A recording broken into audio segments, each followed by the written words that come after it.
Hey everyone, here's a how to make green tea mochi ice cream recipe. So what you're gonna need is plastic wrap, ice cream tray, or you could use a cupcake tray, an ice cream scooper, a rolling pin, and a flat surface. Ingredients wise, you're gonna want vanilla ice cream, glutinous rice flour, and it must be glutinous, water, sugar, and green tea matcha powder. So what we're gonna do first is prep the ice cream. To do that, you're gonna want to take out your trays.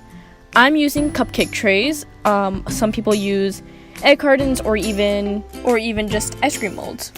So you're gonna take your plastic wrap and put it on the trays you're using. In my case, it'll be the cupcake trays.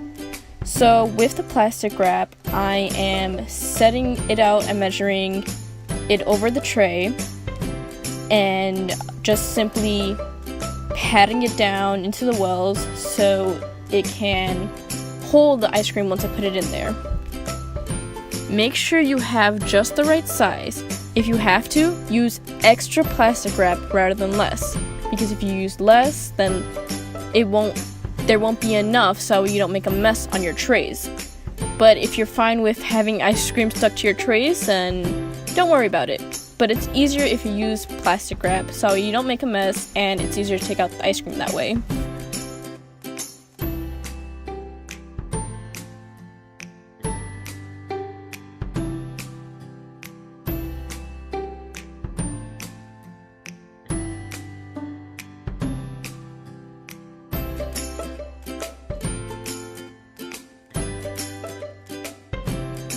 So once you have the plastic on the trays, you're going to want to take your ice cream out. I am using vanilla ice cream, but there is green tea there is green tea ice cream out there. You can use that as well. Or you can flavor your vanilla ice cream with the green tea matcha powder. So once you get your ice cream out, you're going to want to get your scooper and try to scoop the ice cream into a kind of ball shape, so that way you can wrap your mochi around it later. You can try to do it as best as you can. I do recommend you wash your hands because you may want to get in there with your hands off the ice cream to form the ball a little more. But throughout this whole thing, you have to constantly wash your hands. Don't forget that. Anyways, to continue, take the ice cream, kind of put it into a ball shape, and then just plop it down into the tray. Once you're done scooping the ice cream, I have it sped up here because since I have two trays, if I didn't speed it up, it'll be a lot longer. Anyways, once you have your ice cream plopped into its trays, you're going to want to take saran wrap again, or plastic wrap, and cover the tray, kind of patting it down again so it'll kind of cover the form of the ice cream ball. And once you have the tray covered in your plastic wrap, you're going to want to stick it in the freezer for a couple hours so the ice cream will become firm again. If you're making multiple trays of ice cream, make sure you have the trays on different levels. You don't want to stack them right on top of each other because then the ice cream will lose its shape. So I'm just repeating the process because I have two trays, and like I said, don't stack the trays on top of each other, kind of put it on different levels. So for me, I had one tray down on the regular level of the freezer, and the other one I stacked on top of some ice cube trays.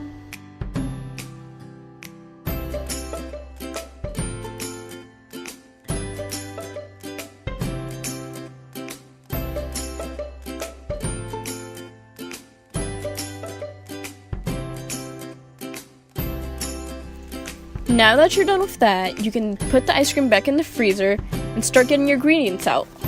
You're going to want a bowl so you can mix all your ingredients in.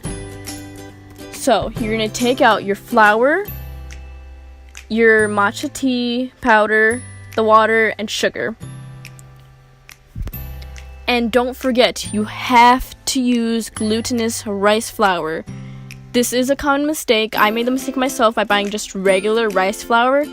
But the key here is having glutinous rice flour. And fun fact, glutinous rice flour doesn't actually have any gluten in it.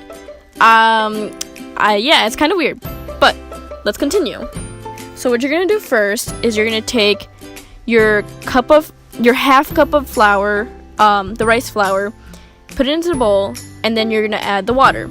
You are going to mix this first. Why are we doing this first? Not really sure. That's just what I've seen. It's an important step. All these steps are important, but this is what you have to do.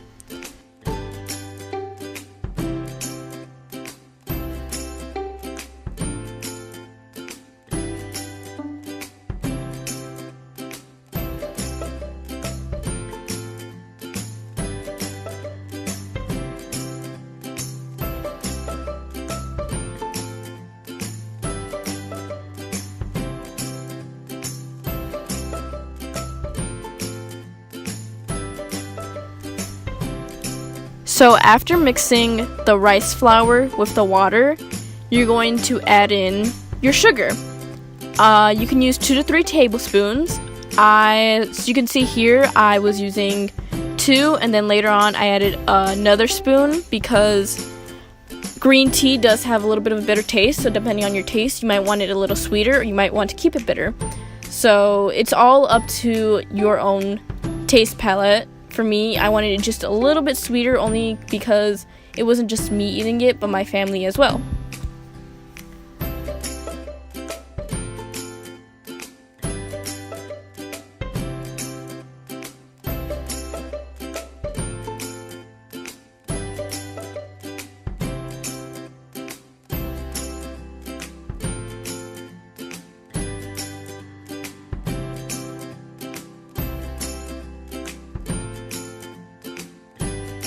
Once you're done stirring in the flour, the water, and the sugar, you're going to want to stir that all up and then add the matcha green tea powder. Make sure you stir it thoroughly. You might see a little clumps, but just stir it all out. Try your best to get all the clumps out. Some people use spoons. I used a whisk. You could even try using a blender. Not a blender, but one of those handheld blenders. I can't think of the name of it right now. Look at me. Once that's done, you're going to want to put plastic wrap over the bowl. Oh, and make sure you're using a microwave safe bowl. I am so sorry I'm saying this a little later. I'll probably put a note somewhere earlier in the video to make sure that you get that before I actually say it. Anyways, make sure it's a microwave safe bowl, because once you put the plastic on top of this, you're going to put this bowl of the almost dough into the microwave. So you're going to take the bowl with the plastic wrap on top of it, put it in the microwave for about 1 minute and 30 seconds.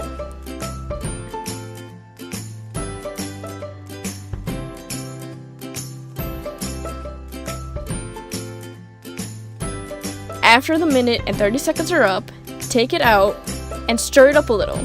It is going to look a little funny, and that's okay. It's going to be a little hard to stir it, so try your best.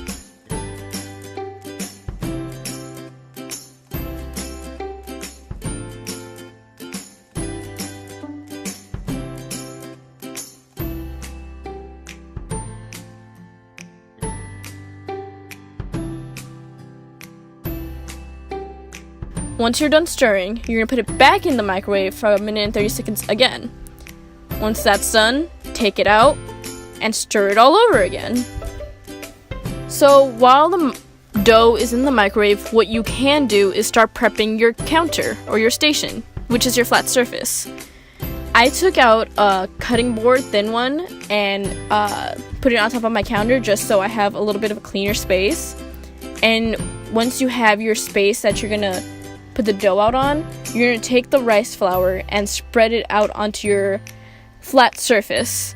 It'll make it easier to kind of roll out the dough. You can also put a bit of flour on your hand so the dough's easier to handle. One important key thing to remember is you do have to handle the dough while it's still hot. It's just easier to handle that way because once it gets cold, you can't really shape it.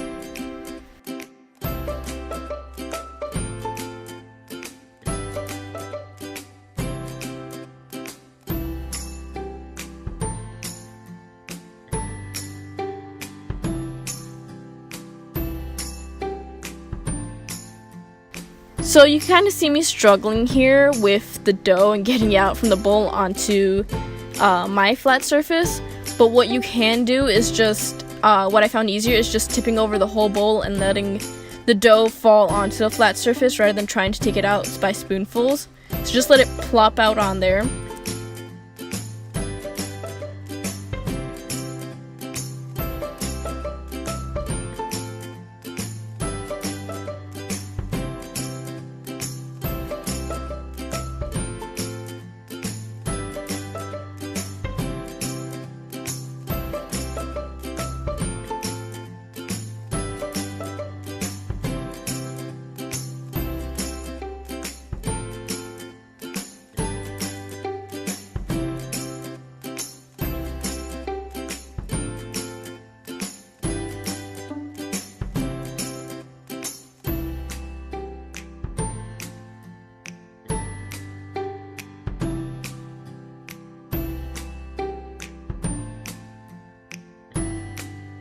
And you're gonna, with your hands first, try to spread it out as much as you can.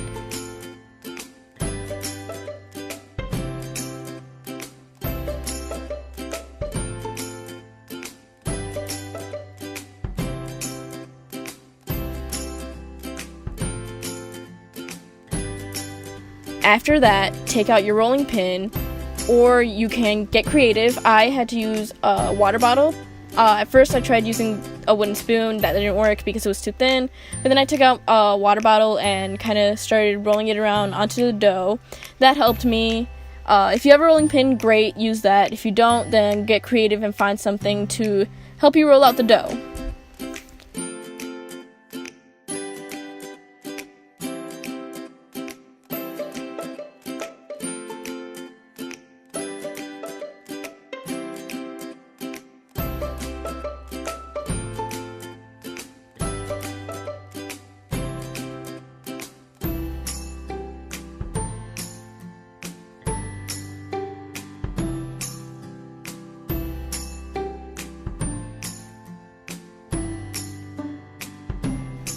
Once you have your dough rolled out enough, you can start cutting it into pieces.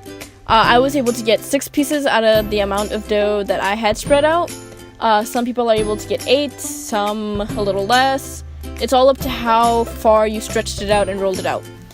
So once you get it cut into your pieces, you're ready to start the next part of making your green tea mochi ice cream.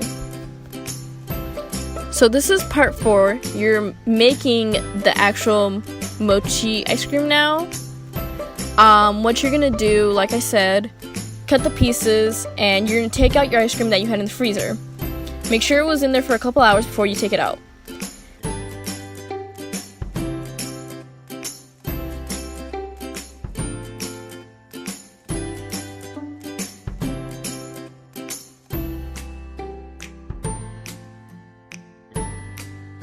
You're gonna take the mochi dough and wrap it around the ice cream. So my first one I tried, I made a bit of a mistake, but I got it afterwards. What you're gonna do is the part where you take the mochi and close it, you're gonna take that and lie it flat onto plastic wrap. Another tip is cut your plastic wrap beforehand so you have it there ready to put the mochi ice cream on. So once you wrap your mochi ice cream around your ball of ice cream, cut any excess mochi off. I didn't do this for a couple of them, and it was harder to bite into the mochi ice cream because of that.